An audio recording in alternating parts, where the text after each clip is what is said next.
అమరావతి రాజధానిని దేశంలోనే నెంబర్ 1 రాజధాని చేయాలి అనేది చంద్రబాబు కల. సో గతంలో కూడా అదే విధంగానే ఫస్ట్ టైం ల్యాండ్ పూలింగ్ అనేది చేశారు. ఆ తర్వాత ప్రభుత్వం మారింది. మళ్ళీ ఇప్పుడు రెండవ దశ పూలింగ్ అనేది జరుగుతోంది. అయితే ఇది ఎప్పుడూ కొనసాగుతూనే ఉంటుంది. అసలు అమరావతి రాజధాని అనేది వచ్చే అవకాశం ఉంటుందా? ప్రభుత్వాలు మారుతున్నాయి, అధికారులు మారుతున్నారు, కానీ ఆంధ్రప్రదేశ్కి రాజధాని ఒక్కటి ఉంది అనేది ఇంతవరకు క్లియర్గా ఏది జరగట్లేదు. అసలు ఈ మళ్ళీ రెండవ దశలో ఈ ల్యాండ్ పూలింగ్ అనేది ఎంతవరకు ఉపయోగపడుతుంది? అసలు ఉన్నదే ఇప్పుడు డెవలప్మెంట్ జరగట్లేదు, మళ్ళీ ఇప్పుడు జరిగితే మళ్ళీ ఒకవేళ మూడో దశ కూడా జరిగితే ఏంటి పరిస్థితి అనేది ఇప్పుడు మనం డిబేట్లో కంటిన్యూ చేద్దాం. సో మనతో పాటు జేఏసీ కన్వీనర్గా ఉన్నారు పువ్వాడ సుధాకర్ గారు. తన్నడి మరిన్ని విషయాలు తెలుసుకుందాం. హాయ్ సార్, నమస్తే అండి. ఎస్ సార్, అంటే మీరు చూస్తూనే ఉన్నారు, అమరావతి రాజధాని అనేది వస్తుంది, ఇదిగో వస్తుంది, అదిగో వస్తుంది అని అనటమే తప్ప అది ఇంతవరకు ఎలాంటి రూపురేఖలు అనేది ఓన్లీ పీపీటీ ప్రజెంటేషన్లో మాత్రమే కనిపిస్తున్నాయి తప్ప మనకి ఏది ప్రాక్టికల్గా జరగట్లేదు అని అంటున్నారు. ఏం చెప్తారు? ఇది పూర్తిగా అవాస్తవం అండి. ఎందుకంటే రాజధాని నిర్మాణ పనులు శరవేగంగా జరుగుతున్నాయి. 2014లో ఈ ల్యాండ్ పూలింగ్ ఏదైతే వచ్చిందో 14 డిసెంబర్ నుంచి, తర్వాత ప్రభుత్వం మారింది 2019. మనకు తెలుసు, జగన్మోహన్ రెడ్డి గారి యొక్క ఆలోచన విధానం డిఫరెంట్ గా ఉంది. ఈ రాజధాని వద్దు, మనం విశాఖ కేంద్రంగా పరిపాలన రాజధాని చేసుకుందాం అనేటువంటి విషయాన్ని మనం అందరికీ తెలుసు. మేమందరం కూడా మీ అందరి సహకారంతో 1631 రోజులు చేసిన తర్వాత, ఉద్యమం చేసిన తర్వాత మళ్ళీ తిరిగి ఈ యొక్క రాజధానికి ఇదే రాజధాని అని బాసటగా ముందు కదిలేటువంటి కూటమి ప్రభుత్వం అధికారంలోకి వచ్చింది. అధికారంలోకి వచ్చిన తర్వాత గతంలో కాంట్రాక్టర్లకి డబ్బులు ఇవ్వకుండా అది అన్ని పన్నులు ఆగిపోయి ఉంటే వాళ్ళతో కోర్టు కేసులు వస్తాయి అనేటువంటి ప్రమాదంతో ప్రభుత్వం వాళ్ళతో చర్చలు జరిపి ఆ కాంట్రాక్టులన్నీ రద్దు చేసింది. కొత్తగా మళ్ళీ కాంట్రాక్టర్లను 70,000 కోట్ల రూపాయలకి కాంట్రాక్టర్లు పిలవడం జరిగింది. కాంట్రాక్టర్లని కూడా ఈ యొక్క బిడ్డు ద్వారా ఎంపిక చేయడం జరిగింది. దానికి అవసరమైనటువంటి నిధులను కూడా ప్రభుత్వం సమకూర్చుకుంటున్నాయి. ఏదైతే మనకి Asian development bank, world bank నుంచి ఇచ్చినటువంటి ఒక 15,000 కోట్ల రూపాయల రుణము, దాంట్లో ఒక 1,500 కోట్ల రూపాయలు కేంద్ర ప్రభుత్వ నిధులు, అదే విధంగా మన మిగతా కేఎఫ్డబ్ల్యూ బ్యాంకు నుంచి ఒక 5,000 కోట్లు, నాబార్డు నుంచి రీసెంట్ గా 7,785 కోట్లు, అదే విధంగా మళ్ళీ అడ్కో నుంచి సుమారుగా ఒక 40,000 కోట్ల రూపాయలు రుణం తీసుకోవడానికి అన్ని రకాల ప్రణాళికలు సిద్ధంగా అయింది. అంటే ప్రభుత్వం పన్నులు చేయడానికి సిద్ధమైంది. పన్నులు జరుగుతున్న సమయంలో ఈ సంవత్సరం వర్షాకాలం ఎక్కువ ఉండటం వల్ల పన్నులు జరగల. కానీ ఈ రోజు అమరావతి రాజధానిలో దాదాపు 18,000 మంది వర్కర్లు పనిచేస్తా ఉండారండి. అన్ని టవర్లు పనులు జరుగుతూ ఉండే.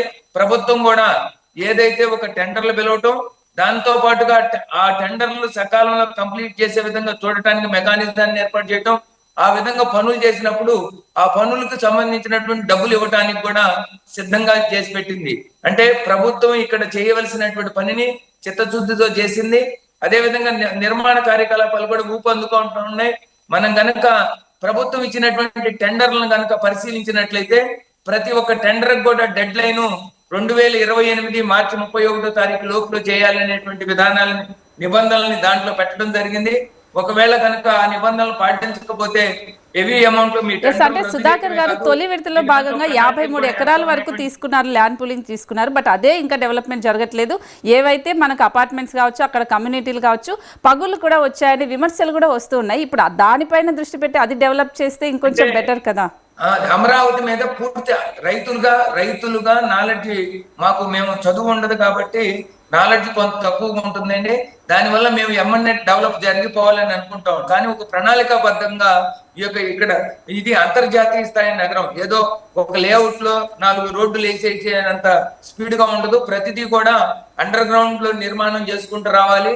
దానికోసమైన డ్రైనేజీల వరకు ఇవన్నీ జరుగుతుంది. దానికి ఒక నిర్దిష్టమైన ప్రభుత్వాన్ని మేము ప్రభుత్వం కూడా మాకు స్పష్టమైనటువంటి హామీ ఇచ్చింది. ఒక నిర్దిష్టమైనటువంటి టైం లైన్ ఇవ్వడం జరిగింది. ఈ పనులు అవుతాయని వాళ్ళు చెప్పినటువంటి రీతిలో ప్రకారమే ఇప్పుడు పనులు జరుగుతూ ఉండే. గతంలో వర్షం, వాతావరణ అనుకూల పరిస్థితులు లేకపోవడం వల్ల జరగలేదు, ఇప్పుడు జరుగుతుంది. అయితే మా యొక్క లేఅవుట్లో కూడా సుమారుగా 21,000 రైతులకు ఇచ్చినటువంటి లేఅవుట్ల అభివృద్ధికి కూడా ఒక 17,000 కోట్ల రూపాయలు ట్రంక్ రోడ్ల నిర్మాణం నిమిత్తం, అదే విధంగా ఇతర మౌలిక వసతుల సదుపాయాలు కల్పించడానికి ఇంకొక 7,000 కోట్ల రూపాయల టెండర్లు కూడా పిలవడం జరిగింది. ఇప్పటికే మా యొక్క రైతులకు ఇచ్చినటువంటి ఎల్పిఎస్ లేఅవుట్లో కూడా పనులు జరుగుతూ ఉన్నాయి. కాబట్టి రైతులకి ఏంటంటే ఇప్పటికీ ఇమీడియట్ గా డెవలప్ చేయాలి, ఇది ఇంకా డెవలప్ చేయలేదు. ఏదైనా ఒక ప్రణాళిక వేసుకుంటేనే కానీ మనకు పూర్తవదు. మేము గతంలో కూడా 2017 దాకా 2000 కోర్టు తీర్పులన్నీ అవి అని 2017 దాకా ఎటువంటి నిర్మాణాలు జరగలేదు. కేవలం ఇప్పుడు కనబడుతున్న నిర్మాణాలన్నీ 1 సంవత్సర కాలంలోనే జరిగినాయి.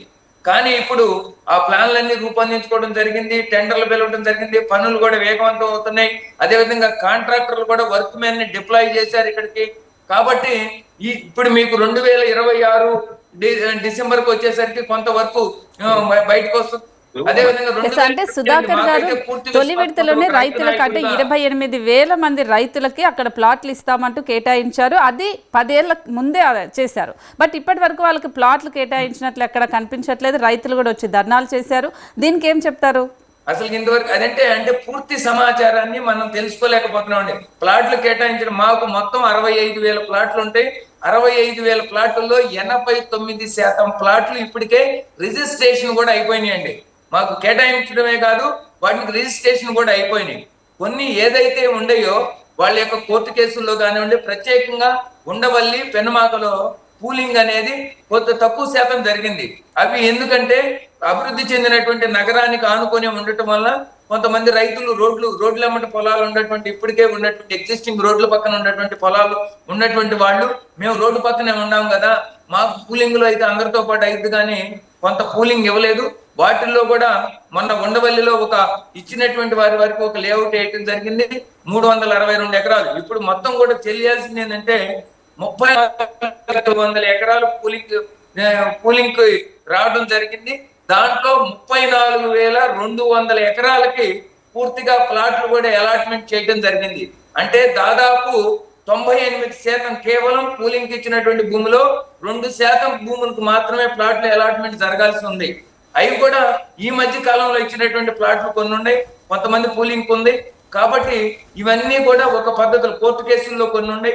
వీటన్నిటిని పరిశీలించుకొని జనం ఏంటంటే ఏదో ఒక మొత్తం అటువంటి 35,000 ఎకరాలలో ఒక 100 ఎకరాలకో 200 ఎకరాలకో కేటాయింపులు జరగకపోతే ఇక్కడ జరగట్లేదు అనేటువంటి రైతు ఆవేదన ఉంటుందండి తప్పకుండా. ఎందుకంటే దానికి ఉన్నటువంటి పరిస్థితులు కూడా అన్ని ఫెయిర్ గా ఉన్నటువంటి ల్యాండ్స్ అన్నిటిని కూడా కేటాయించడం జరిగింది. కోర్టు కేసులు అని కానివ్వండి, పర్టికులర్ గా ఈ యొక్క ఉండవల్లి పెనుమాక ఉన్న ప్రాంతంలో తప్పితే మిగతా అన్ని ప్రాంతాల్లో ప్లాట్లు కేటాయింపు జరిగింది.